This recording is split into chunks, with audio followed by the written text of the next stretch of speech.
You too, what it do, man? It is your boy Abdul up next, and I'm back with another video today. Today, I'm back with another video today. Double upload Dooley, put a W in the comment section. Yes, sirski, man. Hey, you know what you clicked this video for. 3 disturbing true horror stories. One thing I had to realize is they be on YouTube capping. Why do y'all be on YouTube capping about these horror stories, bro? Don't be on here capping. I'm trying to get scared out my boots. Pretty much today, I just want to be able to sleep with a flashlight. Like, give me a reason to sleep with a flashlight. Are y'all on that type of timing? I'm just trying to be terrified, bro. Straight up. Join the Discord in the bio, man. 3, 2, 1. I don't know how this is gonna go like usual, but they said it was true. Now, I have never had anything scary happen to me in any kind of way besides getting chased by a 3-legged dog. 3? How do you get chased by a 3-legged dog? But it really happened. Let's go.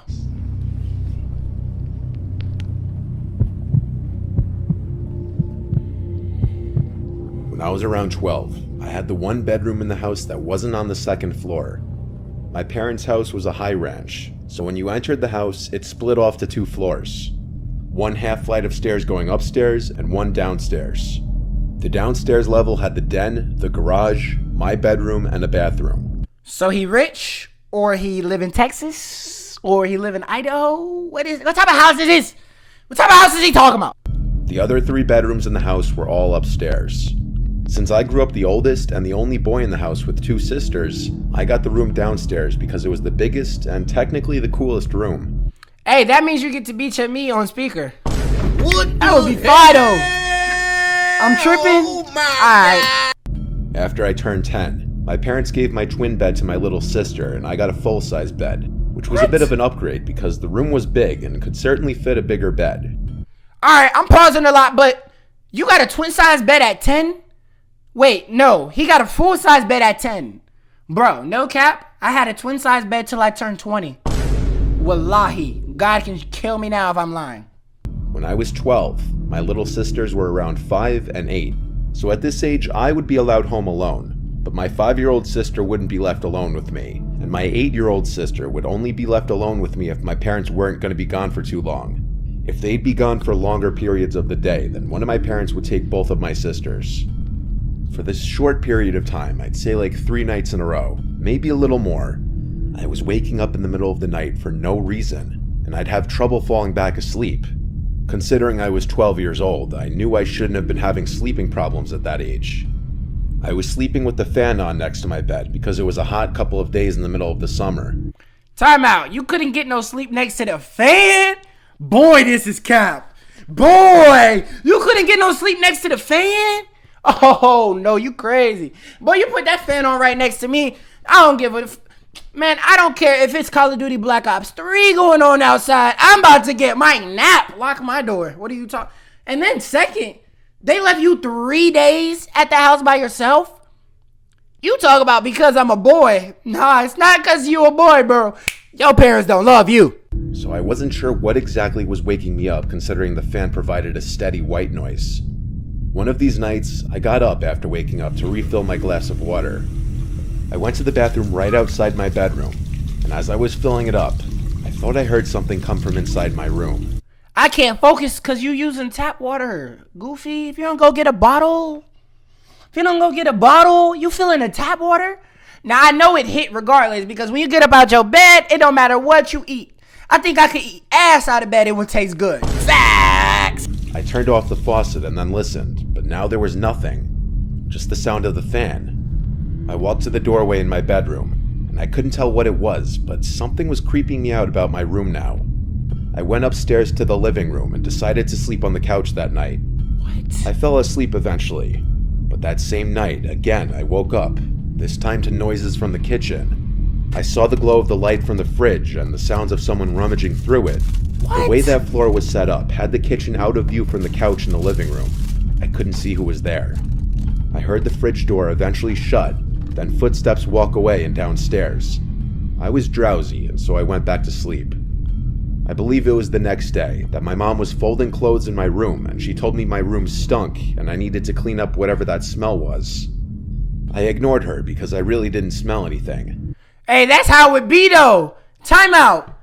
You mean to tell me bro, you slept on the couch while you was home by yourself? Lock in, Goofy. Like Goofy. You like Goofy. You gotta go. I don't care how tired I am. Okay, I could understand maybe during the day you can kick you a nice little Roderick, sleep on the couch. That's very cliche. You actually tried to get sleep on the couch? And then you wondered why you kept waking up out of bed? And then the first thing the dude did was rob you out of food? You mean to tell me I got an Xbox in my room and you want the cheese in the fridge? Bro, it don't mean nothing in the fridge. Oh, you want the McDonald's that my mom claims we got at home? Take it. Damn, make her buy some food then. Take it. Like, is he not tripping, y'all? I wish I didn't ignore her, though. That night, our dad put the air conditioning on because it was simply too hot. Then, when it stopped blowing air, the room was silent, and I heard something. Breathing. But it wasn't my breathing, though. I looked around the room. The closet door was shut, so there was no way it was coming from there. Part of my childlike innocence assumed it was my younger sister playing a prank. I got on the floor and looked the one place I could think to look. Under the bed. I lifted the little piece of cloth that dangles at the bottom of the bed, and there was a very large person laying underneath my bed on a pile of blankets. Their head was facing me, but their eyes were closed. I fell backwards and basically crab walked out of the room screaming, "Dad!" I heard my parents' door swing open and my parents yelling in concern. I pointed into my room and said, "Under the bed," and my dad went and pulled out this very large, dirty-looking man. I remember my dad quite easily physically forcing the man outside as my mom called 911. I'm sure he went to jail for a while. Or maybe not, because he was homeless, who knows? This did a lot of mental damage to me where I didn't even want to sleep in my own room anymore. You mean to tell me you had a homeless dude? You was bunking? You were bunking with the crackhead? Your door must be unlocked. I know you right. Your door must have been unlocked. Come on, bruh. How you bunk with the crackhead, Goofy? Come on. First of all, if I would have heard breathing under my room when the vent stopped, I wouldn't have looked who it was. I would have jumped out of bed and ran. Came back with the Hall of Fame pump gold shotgun that does 220 to the dome. Your dad grabbed him out? What type of pussy ass dad is that? In my opinion, he should have went and had a talk with God. What do y'all think? I think he should have discussed his actions with God. You can discuss what you did at the heaven's gates. I don't blame him though, I'm just playing. If it happened. This story is from my great-grandfather, who is currently at the ripe old age of 101. Ooh. He's told this story at family gatherings for years. He's from the city of Yaroslavl in Russia. Damn, 101? Damn, wait, damn. That's Russia? Yo, we might have to take a nice little field trip to Russia. Where the fuck they at? That look like some shit in Dragon Ball Xenoverse too. Come on, Russia or Dragon Ball Xenoverse? I guess it was the Soviet Union when he was born there. Being from the USSR, of course he served under the Soviet Union during World War II. Then came to the United States a few years after in Russia. I guess it was the Soviet Union when he was born there. Being from the USSR, of course he served under the Soviet Union during World War II. Oh! My biggest fear. My guy said he served. He served? Oh, served. I done seen people say this quote 1,000,000 times. Before I get drafted and have to serve in the war, I will be out there serving opioids, crack. Serve in the war? No. I'll serve a pregnant lady before I serve me in the war. You think I'm about to go in the war for y'all? I don't even like Trump. I don't like Trump. Why would I defend him? Then fleeing to the United States a few years after to escape communism. He told me this story again recently. It happened not long after the Battle of Veliki Luki, which wasn't a major battle of the war, but it still ended up in a large amount of Soviet and... Like, just look at these people before the story goes. How many of these people do you think really want to be there right now? I don't want to be there. What do you talk about? You're going to have to raid the trap house, bro. You're going to have to raid the trap house like the ending of Euphoria Season 2. You're going to have to raid me. You're going to have to catch me. For sure. I'll pull a Pablo Escobar before I defend Donald Trump in the war in 2023. German bloodshed. as most battles at the time did. It was the evening, and according to my great-grandfather, it was very cold that night, like hellish cold. They were in a small house/building that was one of the few with no damage to it, which made it nice because it was warm. Him and his comrades were celebrating with drinks, songs, laughing, and joking, what you could imagine a celebration would look like. Invite the hoes, then I might just accept the invite. Look, getting drafted don't sound that bad after all, but he didn't say the hoes. Why didn't he say the bitches? Then you would have sold me. You almost had me though. At some point in the evening, 2 fellow soldiers walked into the building. My great-grandfather and his friend Sergei didn't care for these two. It was apparently because they were loudmouths and were just unpleasant guys. Sergei asked my great-grandfather if he wanted to go out and have a smoke. He agreed, and the two put on their heavy coats and walked out into the freezing cold air. My great-grandfather pulled out a cigarette, as did Sergei, and then he lit both of their cigarettes. They were talking for a while, both enjoying their cigarette and basking in the glory that came along with winning the battle that had been going on for about 2 months. Yay, let's celebrate almost not dying by making ourselves die even faster. Yay, we almost didn't die, but we damn sure gonna be dead after we do this. After my great-grandfather finished his cigarette, they were both about to go back inside when they heard what sounded like a man scream from the woods in the distance. Fearing that it was the scream from one of their comrades, possibly being attacked by a patrol of pissed-off Germans, they went back inside quickly and grabbed their guns. Because of the fact that there might be armed Germans, they got a bunch more of their fellow soldiers to run into the woods with them. My great-grandpa mentioned that as he got deeper into the woods, he started to get a weird feeling, like dread and fear. When they couldn't hear screaming anymore, my great-grandpa suggested that they all split into duos and search for whoever it was. That's where you fucked up! Tell your great-grandpa he a dumbass too! Sergei went with him, while the others went off in their own duos. After about 2 minutes of walking through the dark, cold woodlands, my great-grandpa said that he could hear faint crying, like someone was in pain. Sergei heard this too, so they walked to where they heard the— Sound like somebody getting a booty took. Nigga, are y'all serving in the war or are y'all in prison? Like, what? And then why'd your dumb ass... Okay, I'm assuming because his dad's 101, maybe 60 years ago they weren't on to the obviousness. But you gotta be a dead-ass goofy to really sit here and believe that you was gonna make it out alive after splitting in 2. You're gonna come back, 2 people gonna be missing. Oh, what happened to them? Let's split into more people so we can find them too. Let's split into solos this time. Dumbass. crying sounds. They started seeing drops of blood in the snow, so they both began to take the situation as more of a threat than they were earlier. It still gives me chills when my great-grandpa tells me this part. When him and Sergei got to the source of the crying sound, they had found the most bizarre and disturbing scene they had witnessed. He's getting fucked! 2 German soldiers on the ground, one of them dead, one alive. One of them had their uniforms ripped and bloodied. The alive one was cowering by a tree, muttering stuff in German. He didn't notice my great-grandpa and Sergei right away. My great-grandpa then walked towards the other body. The corpse was horrifically mutilated, missing limbs, skin ripped off the face. His uniform was shredded and it looked like he had been scalped. Another thing that stood out to my great-grandpa was the smell. He couldn't describe the smell, saying it wasn't like a dead body, but more like chemicals.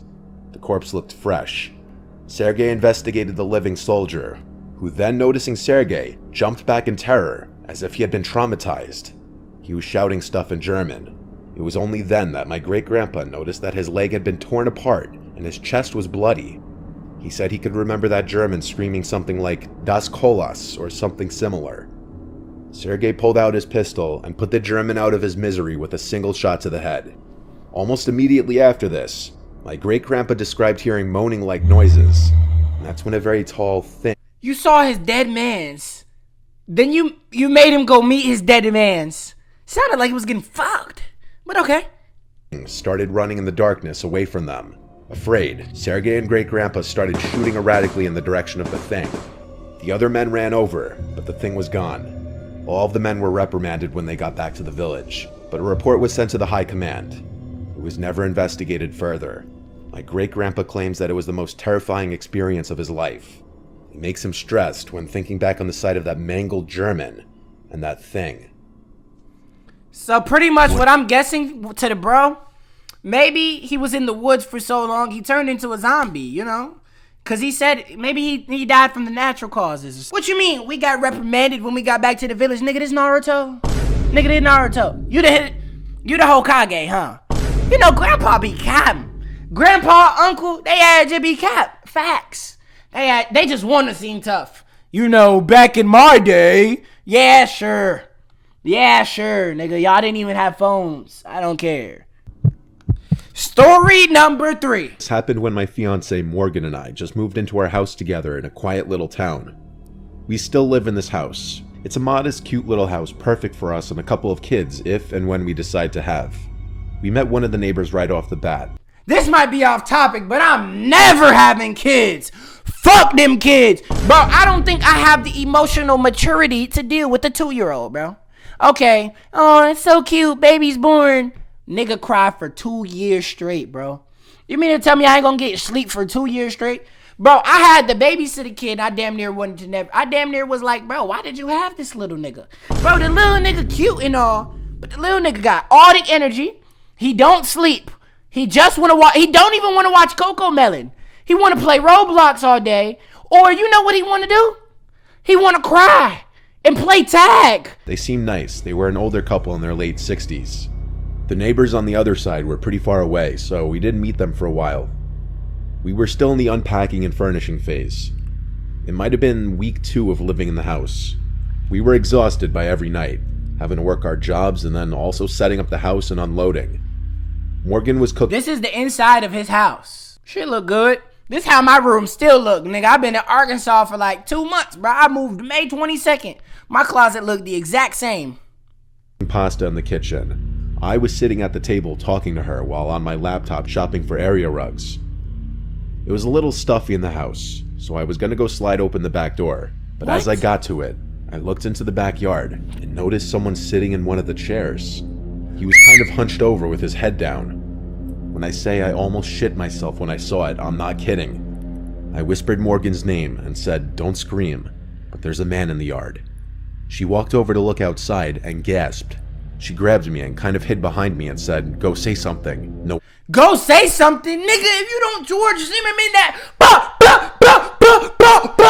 what are you talking about? Don't. Truth be told, I myself didn't know if I should go out there or not. I'm not the biggest man, to be honest. And oh no, not in front of my bitch. In front of my girl? Oh, I'm the biggest. What are you talking about? I mean, I would have shit my... Bro, shit would have been walking down my leg. I would have been acting like Superman around the bitches. Bro, what are you talking about? Lock in. You sound pussy. Lock in. You Superman around the bitches. And even though this guy had his back to us and was sitting down, he looked like he was bigger than me. Morgan suggested I knock on the glass and yell at him to leave. What? I didn't want to do it though. I was scared. At least flash the fire at his ass, boy. What you supposed to do is, this is what you supposed to do. Say, little bro, get up off my yard, little nigga. What your ass doing here? Watch out.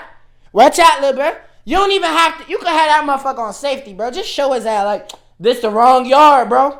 You not supposed to be here. Matter of fact, I don't even think I threatened the nigga, boy. This Call of Duty, boy. You camping. Blah! Sniping. You camping. Blah, blah, blah. The backyard is huge, but right outside the backyard door is a patio with the leftover furniture. The lights in the yard weren't on. We just saw him through the interior lights shining through the glass door, which meant he had to know we were in here. I said fuck it, knocked on the glass and yelled, "Hey, you need to get off our property." The man turned around and looked at me. He then got up with this half smile, almost like he was laughing. He looked 50. He had a really long gray beard and tattoos down to his wrists. He walked up to the glass. I made sure the door was locked. He stood on the other side of the glass door and shifted his gaze to Morgan. He started licking his lips and saying vile shit. I yelled, "All right, I'm calling the police." I closed the sliding blind to get him out of our faces. I called 911 and told the operator to please hurry and send police to our house. I could still hear the man on the other side of the door, now speaking at a very high volume, almost yelling, still saying disgusting things about Morgan. I put the phone to the glass so the operator could hear it. He made me stay on the phone until police would show up. Eventually it went quiet outside, and so I took a peek out the glass and the guy was gone. Still, I couldn't wait for police to arrive. And when they did, they searched the backyard, took a police report, and left. We thought it was over. But later on that night, when we were in the living room watching TV, we both agreed we heard something from outside in the yard. I went over to the window and kinked the blind, just enough to see that man outside again. He had a cigarette in his hand. He was talking to himself, or trying to talk to us, facing the house. He noticed the kink in the blinds because he ran over to the window. I jumped back, and he started pounding on the window, saying all these awful, sick things he wanted to do to Morgan. Bro, he's talking about what he wants to do to your bitch, hanging outside of your crib. At that point, bro, you mean to tell me he has no weapons, a cigarette in his hand, and he look 50? I'm giving him a free fade. I'm not even gonna use a weapon at that point. I'm giving him a free fade. I'm walking outside like this. Weapon or not, if you would have told me, nigga, I almost just got into a fight in the nail salon with a guy because a guy did my girl's nails. I would have walked out like this. You mean to tell me he camping at your crib and you didn't give him a fade? You pussy for real.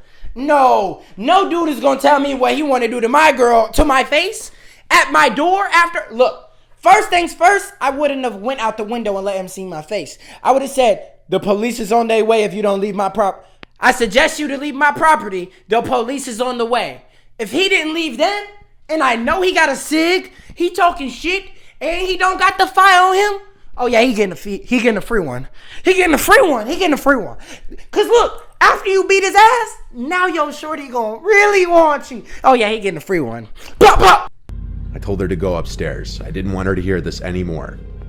I yelled, I'm gonna call the police again, and then the pounding stopped and he went silent. I waited a few seconds before kinking the blind again, and he was gone. I went upstairs to go comfort Morgan, who was visibly shaken. I told her he was gone, when in hindsight I should have called the cops again. Downstairs, I heard bumping and knocking. I went halfway down the stairs and heard bumps on the back door and the doorknob twisting and turning. He was trying to get into the house. See? I grabbed the phone in the kitchen and called 911 again, once again begging the operator to send police now.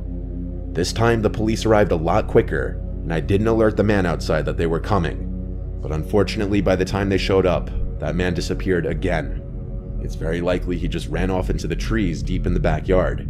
He didn't come back again that night.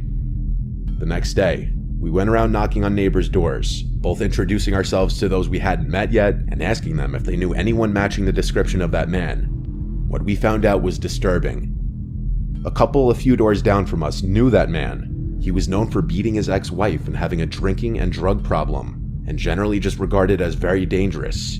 He lived around the block from us in a small, rundown house. That's the scariest part. We reported him to the police, but since we didn't have him on video, we couldn't press charges. We don't know if he still lives there because we haven't heard from or seen him in a long time. I hope it stays that way.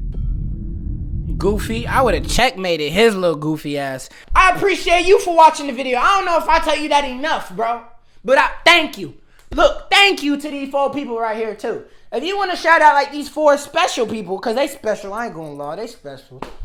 All you got to do is hit the like button. Oh, you thought you would have had... Look, man, I'm giving people shout outs by hitting the like. Most people, you gotta do a cheerleader. Hey, go Abdul. Yay, go Abdul. No, nigga, hit the fucking like button. That's all you gotta do. Merch is on the way.